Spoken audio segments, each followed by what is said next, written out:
Esse vídeo é a continuação da sua primeira parte e faz referências aos conceitos dela, então se por um acaso você ainda não viu, eu recomendaria. Para todos os outros, vamos continuar com a segunda parte de por que Tobey Maguire ainda é o melhor Homem-Aranha. Capítulo 3. Comparando com os quadrinhos. Esse é um capítulo que eu não tô tão interessado em aprofundar, mas eu sei que se eu não comentar, ele vai ser usado muito como contra-argumento, então vamos. Eu acho a comparação meticulosa de um filme com o material de base uma coisa meio tediosa e equivocada, mas que fãs adoram fazer em qualquer adaptação, porque é uma forma fácil deles se legitimarem como os donos da obra e com uma opinião mais válida que a dos outros, o que acaba se resumindo a gente chata obsessivamente apontando cada detalhe mudado, mas nunca se perguntando por que foi mudado ou percebendo o contexto maior das duas obras. É uma coisa constante entre fãs de livros que viram filme, mas esse tipo de atitude é ainda mais absurda quando se trata de super-heróis dos quadrinhos. Nenhuma adaptação de super-herói é uma transposição idêntica de uma HQ específica, a não ser que seja uma obra fechada, tipo Watchmen. E vocês sabem disso. Você tem décadas de material feito por inúmeros autores e a única coisa a fazer é escolher alguns dos seus elementos favoritos, condensá-los e amarrá-los em uma experiência coesa de 2 horas que representem o personagem de forma ampla e ainda sirvam a visão artística do diretor. Não é que nem adaptar um livro que você tem um contraponto muito direto dos elementos que vão ser transportados para a tela, e ainda assim eu não acho que o filme tem obrigação nenhuma de ser uma adaptação perfeitinha só pra agradar o fã chato, mas isso é assunto para outro dia. Eu digo isso porque eu espero contra-argumentos a tudo que eu falei até agora na forma de imagens isoladas dos quadrinhos do Peter sendo violento com Flash, muitas vezes diretamente dos anos 60. Viu? Esse é o verdadeiro Homem-Aranha dos quadrinhos, não esse bunda mole do Tobey Maguire. Claramente você não entende nada de quadrinhos. O que é irônico, porque essa primeira fase do Steve Ditko é onde o Peter Parker é fácil a sua versão mais patética em qualquer mídia. A mais antissocial, mais fracote, mais neurótico, mais desagradável pelos padrões tradicionais. E não é que ele é dominante ou agressivo, ele é cuzão. É bem diferente. E isso é intencional. Essa primeira fase das HQs do Aranha é bem dark e deprê, fruto da mente genial, mas extremamente complicada do seu coautor. O que aliviava era o senso de humor do Stan Lee. Mas e quanto ao Peter do Sam Raimi? Ele é uma transposição perfeita do Peter da fase do Steve Ditko? Ou do John Romita? Ou do universo Ultimate? Claro que não, mas ele pega emprestado de cada um. Tem um pouco do Ultimate na origem, a personalidade mais doce e altruísta do Peter do Romita e a neurose e autodepreciação do Ditko. E aí você tem adaptações interessantes, por exemplo, o Peter tendo uma moto é uma coisa clássica da fase do Romita, mas interpretar essa moto como uma bicicleta motorizada que ele usa para entregar pizza, intencionalmente roubando ela de qualquer fator cool, é inspirado e totalmente coerente com a visão do Raimi e do Peter como alguém sem sorte, sem glamour e muito vulnerável, mas extremamente perseverante e dedicado. O que tem tudo a ver com o personagem original. Outro exemplo de adaptação que eu acho super interessante, as teias orgânicas. Eu não acredito que, até hoje, eu ainda vejo nerds dando chiliques pelos filmes do Raimi terem substituído os lançadores de teia pelas teias orgânicas. Até porque essa adaptação é muito mais do que só uma forma de simplificar a origem. Fazer com que o Peter, de fato, tenha o poder de atirar uma substância branca viscosa do seu corpo serve como uma ótima metáfora para... Você sabe, especialmente se a história que você está contando é sobre puberdade. Então a primeira vez que ele atira a teia é quando ele encontra a garota que ele gosta. Ele brincando com os poderes no quarto é referência à masturbação. What's going on in there? I'm exercising. I'm not dressed, Aunt May.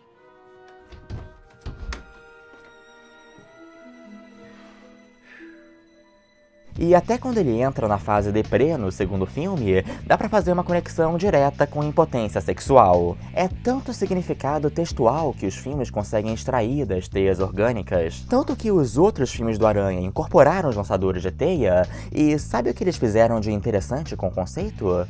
Nada. mas é um elemento que é mais fiel aos quadrinhos. Então, naturalmente, quer dizer que é melhor. A pergunta certa a se fazer é: a trilogia do Homem-Aranha escolhe os elementos certos para adaptar, de modo que expresse a essência dos quadrinhos, ao mesmo tempo em que é uma obra autoral do Sam Raimi? E a resposta é sim. Da mesma forma, você pode apontar os vários elementos que os filmes do espetacular Homem-Aranha pegaram dos quadrinhos, mas isso não traz legitimidade a eles, porque eles só servem o propósito de cumprir a visão do filme do Peter Parker como um galanzinho superficial que se encaixa em moldes que um monte de executivos dizem que vai ser mais popular com o público. Mas enfim, sim, o Aranha do Sam Raimi é definitivamente autêntico ao legado dos quadrinhos. No entanto, tem um elemento em especial das HQs que eu vejo muito reclamarem por aí. Capítulo 4. Piadinhas. As pessoas na internet não sabem discutir humor. No geral, mas especialmente nesses filmes. Tudo se resume à presença ou ausência das, abre aspas, piadinhas. E como isso magicamente faz o filme bom ou ruim. Que tipo de humor é usado, quais as suas influências e como ele ajuda a construir o filme, essas são nuances que raramente são comentadas. Enfim, o Homem-Aranha tem uma reputação de fazer piadinhas infames. O Aranha do Tobey faz poucas piadinhas. Isso deixa algumas pessoas revoltadas. Tanto que os filmes seguintes tiveram que se certificar de corrigir isto. O Aranha do Tom Holland lida com esse aspecto muito bem, porque você sempre tem a noção que a tagarelice dele é porque ele é um adolescente hiperativo que ainda tá muito despreparado para esse mundo de super-heróis. Enquanto o Aranha do Andrew Garfield lida com isso de forma muito merda, porque ele sempre acaba soando como um babaca que tá se esforçando demais para parecer legal, mas acaba só parecendo um babaca. Agora, o Aranha do Tobey faz algumas piadas de vez em quando, mas elas são poucas e esse claramente não é um dos maiores interesses do filme. Set him down, tough guy. Speak of the devil! Spider-Man! I knew you two were in this together! Hey, kiddo, let mom and dad talk for a minute, will ya? Mas aí tem gente tão puta com isso que eu já vi declarando por aí que esses filmes não têm a essência e personalidade básica do Homem-Aranha. Desculpa, mas eu achava que a essência do Homem-Aranha era ser uma narrativa sobre amadurecimento e assumir responsabilidades ao longo de vários estágios da vida através da metáfora de superpoderes. Sabe, eu achava que era isso que tornou o Homem-Aranha um dos super-heróis mais perenes e identificáveis da ficção. Mas aparentemente eu estava errado, é sobre fazer muita piada. Isso é Homem-Aranha raiz, o resto é Homem-Aranha Nutella. Mas falando sério, seria bacana se ele fizesse mais piadas nos filmes? Seria. Mas eu acho que isso é uma coisa tão mínima que eu considero mais uma nota de rodapé que qualquer outra coisa.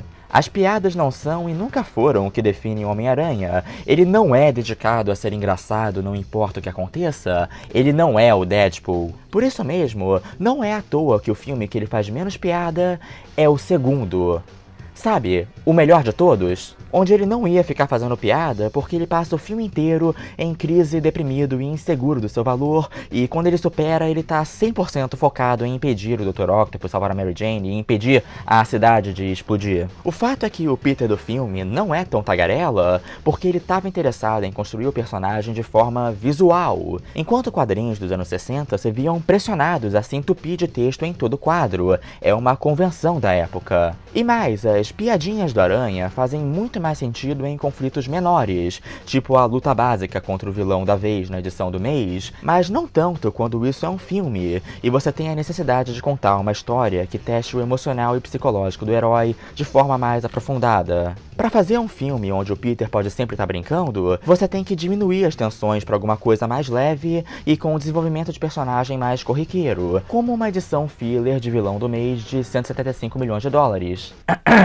Sem falar que, acho que também tem aquele detalhe que todo mundo se esquece, é que os filmes do Sam Raimi são muito engraçados e utilizam o humor para construir a narrativa e personagens. O lance é que o humor praticado com o Peter tem um teor autodepreciativo, para enfatizar muito bem o quão azarado e vulnerável ele é. O que, de novo, tem tudo a ver com o que eu tô falando aqui. E eu vou falar que eu prefiro muito mais o Aranha assim do que naquele começo horrível do espetacular Homem-Aranha 2, onde ele tá simplesmente deixando tudo ser destruído e um monte de gente morrer, porque ele tem que mostrar pra todo mundo quão engraçadão ele é. KKKKKKKK, a zoeira nunca morre. Capítulo 5.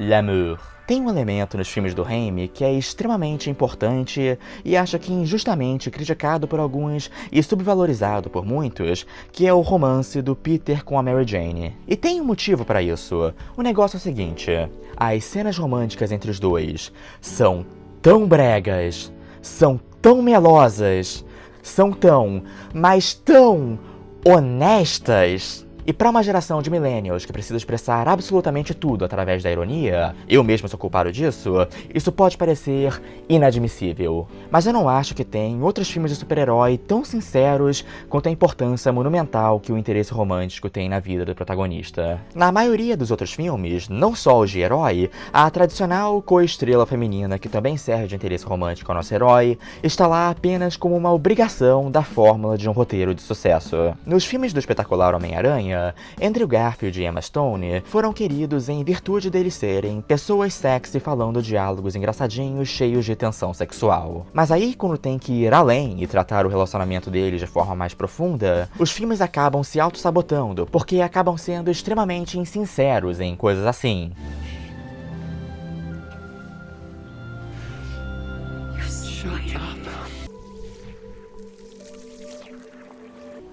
What's your name? You don't know my name? No, I know your name. I just want to know if you know your name. I had a professor once who liked to tell his students that there were only 10 different plots in all of fiction. Well, I'm here to tell you he was wrong. There is only one. Who am I? Sorry, Miss Ritter, won't happen again, I promise. Don't make promises you can't keep, Mr. Parker. Yeah, but those are the best kind. That's just lazy writing. É claro, isso não é culpa nem do Andrew ou da Emma. Eles fazem seu melhor. É só que, vocês sabem, são os filmes do espetacular Homem-Aranha. Tudo neles é insincero desde a sua fundação. O resultado é que eu acredito que eles fazem ótimo sexo, mas não necessariamente que eles formam uma grande história de amor. Mas ainda assim, todos entendem a razão pela Gwen se interessar pelo Peter do Andrew. Ele é basicamente um supermodelo disfarçado de adolescente colegial, mas acho que muita gente não entende as razões da Mary Jane se interessar pelo maior nerdão do planeta. Mas elas são, na verdade, muito interessantes e têm tudo a ver com o que eu falei antes. Entenda, tem um elemento fundamental na construção da Mary Jane. Ela tem um pai abusivo. Um pai que é violento, controlador e aproveitador. Isso não é aprofundado tanto quanto eu gostaria, especialmente porque daria um pouco mais agência a ela e ajudaria a destacá-la como mais que um veículo de projeções idealizadas de personagens homens, mas a relação dela com o pai é importante o suficiente para ao menos ser mencionada em todos os 3 filmes. My sick mother got out of bed to see it.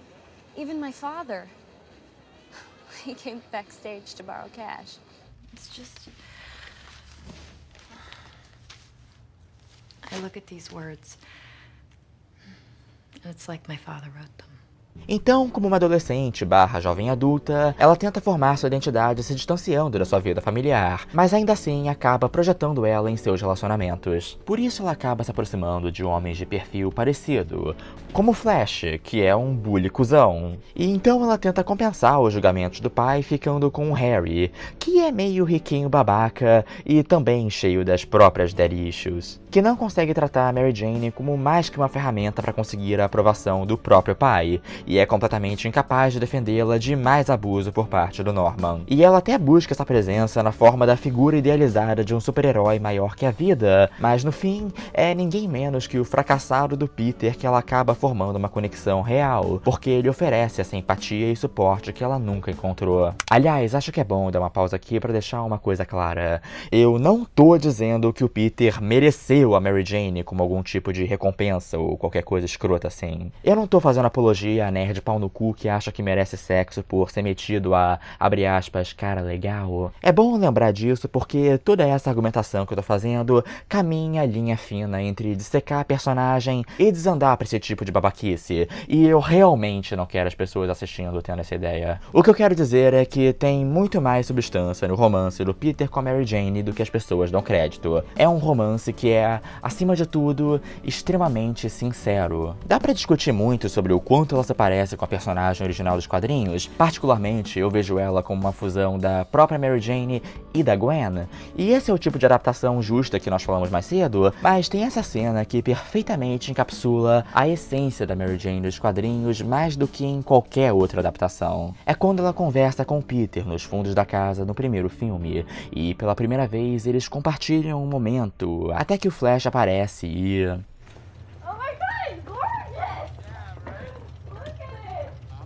Imediatamente ela veste a máscara de patricinha despreocupada, uma batida de caracterização perfeita. E quando ela finalmente se declara pro Peter, ele ironicamente precisa rejeitá-la como parte do seu próprio crescimento como personagem. E ela tenta seguir o baile, quase se casa com o John Jameson, que, até onde a gente sabe, era um cara perfeitamente de boa, mas... Vocês sabem, ainda tem algo faltando. É só no final de Homem-Aranha 2 que ela manda a real pro Peter que ela também tem direito à escolha de se envolver ou não com alguém que vive uma vida perigosa e que ele leva essa vida de herói martirizado de forma quase masoquista e eles finalmente ficam juntos. Em um final que inverte perfeitamente a conclusão do primeiro filme sem desmerecê-lo. E mesmo assim, ao invés do filme encerrar com o Peter se balançando em direção ao pôr do sol, deixando todo mundo feliz, ele se arrasta por mais um plano, terminando na expressão melancólica e ambígua da Mary Jane,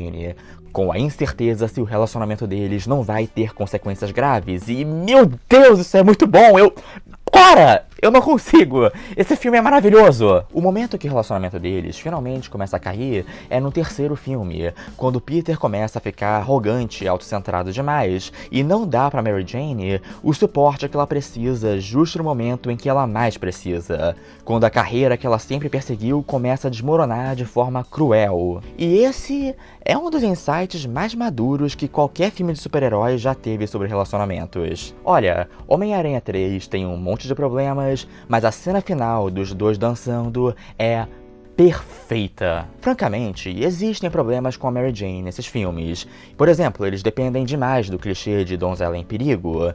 Isso é feito por razões narrativas, mas ainda assim é uma velha trope que nós temos deixado pra trás ultimamente. E como eu disse, eu gostaria que elementos que eu falei aqui, tipo a relação dela com o pai, fossem mais efetivamente aprofundados do ponto de vista dela. Mas ao mesmo tempo, eu não tirei nada da bunda. Tudo isso está presente nos filmes. Mas só pra frisar, o romance na trilogia do Raimi é muito bom e muito subestimado. Tem as sensibilidades de um melodrama dos anos 60 e a maturidade de um filme do Linklater. Mas agora, acho que eu tenho que falar de uma coisa que eu sei que vocês estavam esperando. Já que nós tocamos no assunto de Homem-Aranha 3, acho que é o inevitável momento de falarmos sobre... Capítulo 6, Peter Emo. Então, por enquanto eu acho que esse vídeo tá fluindo bem, porque não é difícil usar filmes excelentes como Homem-Aranha 1 e 2 para defender meu argumento. O único detalhe é que Homem-Aranha 3 existe. E Homem-Aranha 3, digamos, não é excelente. Pra dizer o mínimo. E como a internet é um lugar onde debates são feitos geralmente usando não tanto argumentos, quanto frases de efeito idiota, memes e imagens isoladas, eu imagino que muitas das respostas contra ele vão se resumir a simplesmente gifs do Peter Parker de franja emo dançando no meio da rua. Então, vamos falar sobre isso. Seguinte, vamos abrir com uma constatação corajosa. Homem-Aranha 3 tem 1 milhão de problemas, mas o Peter Emo não é um deles. Na verdade, esse é um dos elementos mais geniais do filme. Sério. Então, todo mundo reclama que o Peter Emo dançante é ridículo, tosco, uma merda, total vergonha alheia. Sim. Galera, o Peter Emo é uma piada. Vocês estão ligados nisso, né? Não é nem um pouco sutil, mas por algum motivo parece que a gente tá há 11 anos fingindo que o Peter Emo era uma tentativa do filme de legitimamente parecer cool. Mas vamos começar pelo óbvio. O Peter Emo não é emo. Um dançarino arrogante e espalhafatoso que não consegue parar de se exibir pra todo mundo é o mais oposto possível de emo. Desde quando o emo ouve James Brown? Inclusive, o verdadeiro filme do Homem-Aranha, que de certa forma é um reflexo da cultura emo que popularizou nos anos 2000, é o segundo. Sabem, o sobre a introversão do Peter, no qual ele é constantemente melancólico e acuado pelas pressões da vida, e que tem a música tema pelo Dashboard Confessional, uma das bandas mais pivotais pro movimento emo. Então nós temos o Sam Raimi, um cara cujo amor pelos quadrinhos do Aranha remete principalmente à Era de Prata, dos anos 60. Mas aí no terceiro filme, ele é forçado pela Sony a enfiar esse personagem cansado que é a testosterona encarnada dos anos 90, e que o estúdio até hoje ainda acha que é super relevante por algum motivo. Então, ao ser confrontado com uma história onde o Peter vira uma versão do mal e dark de si mesmo, Sam Raimi não tem outra opção exceto morrer de rir, e ele adapta ela da forma mais sarcástica possível, fazendo dela uma paródia das histórias Ed dos anos 80 e 90. No momento em que o Peter abraça o simbionte, ele assume todas as qualidades agressivas do seu típico protagonista masculino carismático que nós já estabelecemos que o Sam Raimi não respeita. E, portanto, ele retrata isso como sendo absolutamente ridículo, incluindo fazer com que ele assuma uma caricatura do que era considerado um visual da moda na época. A mensagem é muito clara. O Peter tentando se passar por um anti-herói cool e agressivo é patético. E sério, gente, o Raimi faz o Peter tentando agir como um fodão enquanto come biscoito com leite. Não é como se isso que eu tô falando fosse uma coisa minimamente sutil. E com isso em mente, a performance do Tobey Maguire nessas cenas é realmente hilária, e outro bom exemplo do senso de humor autodepreciativo que ele emprega no papel. Enfim, o Peter Emo não é emo. Ele não é um sintoma de um estúdio tentando capitalizar de forma tosca em cima do que era moda na época. Não, isso seria o espetacular Homem-Aranha com a moda hipster.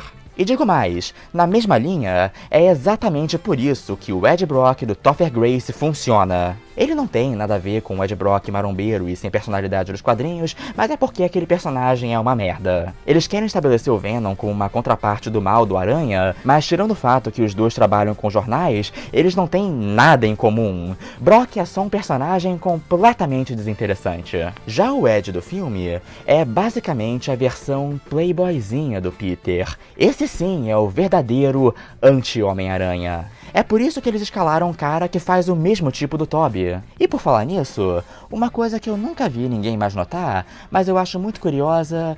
Vocês já perceberam que esse Ed Brock age exatamente como o Peter do Andrew Garfield? Eu juro que eu nem tô me esforçando pra xingar o Peter do Andrew, isso tudo vem naturalmente. Capítulo 7 – Fantasias de Poder. Nós tivemos uma longa jornada nesses dois vídeos, mas acho que é hora de começar a amarrar tudo em algum tipo de conclusão. Mais cedo nessa tese, eu discuti sobre como nós valorizamos a agressividade nos nossos heróis. E a razão para isso é simplesmente que agressividade implica em poder. E nós gostamos de poder.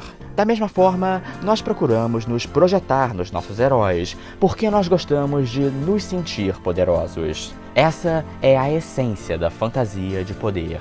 Muitos personagens primam especialmente pela fantasia de poder. O 007 é um bom exemplo, o Batman é outro, mesmo que os fãs mais malas esculhambem esse elemento sem nem perceber. E por qualquer motivo, uma galera espera que o Homem-Aranha seja uma fantasia de poder também. Eles vão com a expectativa de verem no Peter uma visão ideal de quem eles queriam ser. Isso não é só o cinema, vários quadrinhos já caíram nessa armadilha. É por isso que eu não sou chegado no Aranha do Todd McFarlane, por sinal. Eles querem se projetar no Peter para escaparem dos próprios conflitos, mas ao invés, se veem forçados a ver esses mesmos conflitos refletidos nele. Eles querem que o Peter faça mais piadas para eles se sentirem engraçados, mas ao invés, eles se encontram sendo o motivo da piada. Eles querem que o Peter seja mais sedutor para eles se sentirem mais sedutores, mas ao invés, eles se encontram em um romance meloso, tímido e cheio de vulnerabilidade. E eles querem que o Peter abrace seu lado negro com estilo pra eles se sentirem bad boys sem regras, mas ao invés eles se encontram sendo completamente ridículos. Ao invés de encontrarmos a gratificação instantânea de nos sentirmos como um super-herói maneiro, nós somos apresentados a essa ideia do super-herói como uma metáfora para expressões agonizantes do cotidiano, e isso não faz você se sentir poderoso, faz você se sentir mais frágil. Eu venho pro cinema pelo escapismo e você quer que eu me sinta como esse cara? E como resultado, o Peter do Tobey acaba não sendo tão recompensante enquanto uma fantasia de poder. Mesmo a ideia de superpoderes glamourosos resgatarem o nerd da sua vida merda não rola, porque eles só tornam ela ainda mais difícil. O que, sejamos claros, sempre foi o grande ponto das HQs originais, mas é por isso que você vai ver tanto fã jogando imagens isoladas das HQs do Peter tendo uma atitude mais dominadora e agressiva, é a tentativa dele de retroativamente transformar o personagem, fingindo que ele sempre foi a fantasia de poder do cara que ele gostaria de ser. Mas aqui o que eu acho interessante, o Peter dos filmes não é um fracassado por essência. Ele tem várias excelentes qualidades. Ele é um fracassado porque o mundo em que ele vive não valoriza essas qualidades, por isso ele é visto como patético. É um ambiente opressivo e tudo o que ele quer é conseguir sobreviver a ele e cumprir as suas responsabilidades, que ele considera as coisas certas a se fazer. Mas a verdade é que, enquanto ele não exala as qualidades associadas ao masculino que nós mais valorizamos, ele encarna várias outras que deveriam ser mais valorizadas. Ele não é o Peter mais bonito, mais engraçado ou mais fanfarrão, mas quer saber o que ele também é? Ele é o único Peter que perde os poderes e ainda assim entra num prédio em chamas para salvar uma menina. E quando termina, ao invés de se sentir orgulhoso, ele se sente culpado que ele poderia ter salvo mais uma pessoa se ele ao menos ainda fosse o Homem-Aranha. Ele se provou ser o mais sensível dos Peters, o mais corajoso, dedicado, ético, autorreflexivo, definitivamente o mais emocionalmente complexo. E isso reflete em toda a trilogia do Sam Raimi. E é por isso que cada filme dela termina respectivamente com uma declaração sobre a natureza do heroísmo, a incerteza sobre o preço que isso pode custar e a aceitação desse preço e o amadurecimento que vem junto. Eles terminam afirmando que o que você assistiu é mais do que só um filme de herói fantasiado. É algo que você pode realmente levar pra vida. E não com...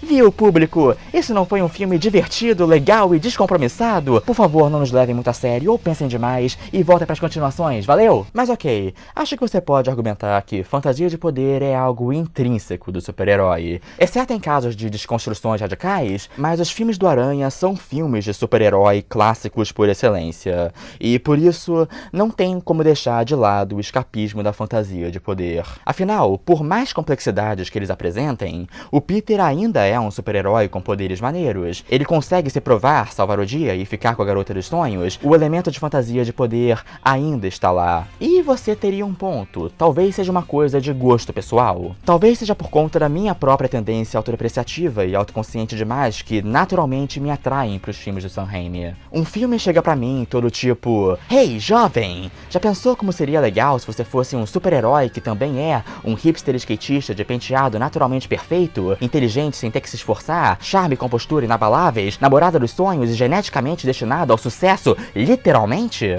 E eu fico tipo... foi mal o filme. Eu sei que você só quer que me sinta muito maneiro, mas eu só não tô comprando, eu não acredito nesse cenário, ele não me parece crível. Eu sei que você quer me oferecer um pouco de escapismo, mas não tá funcionando pra mim. Mas aí se o filme me chega tipo...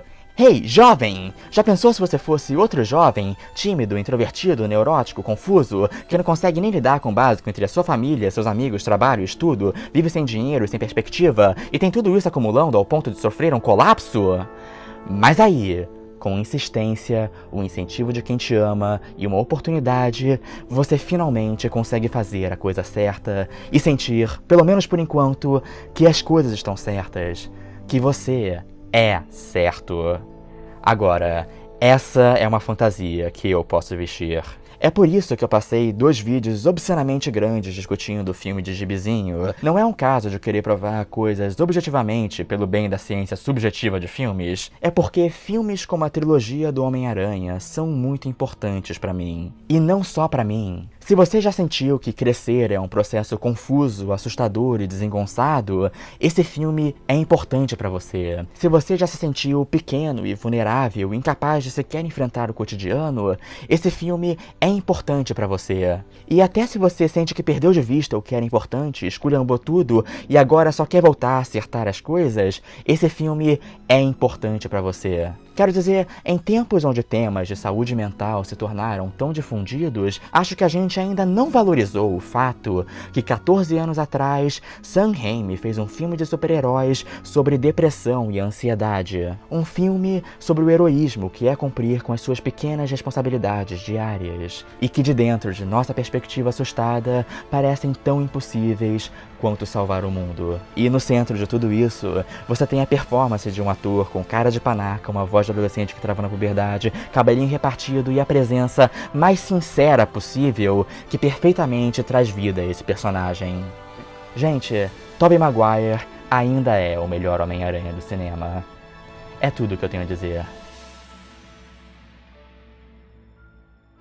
Esse vídeo realmente veio do fundo do meu coração, mesmo que tenha dado um trabalho louco, mas ele foi possível graças aos meus apoiadores do canal. Muito obrigado a eles por permitirem que o canal se sustente e permitirem que eu pudesse fazer esse meu projeto de paixão besta. Se você quiser se tornar um apoiador, o link pro meu apoio está na descrição e você pode ter acesso a várias recompensas, incluindo ter a chance de escolher o tema de um dos meus vídeos. Não se esqueçam de se inscrever no canal, compartilhar o vídeo, essas coisas todas, e eu vejo vocês na próxima. Até mais!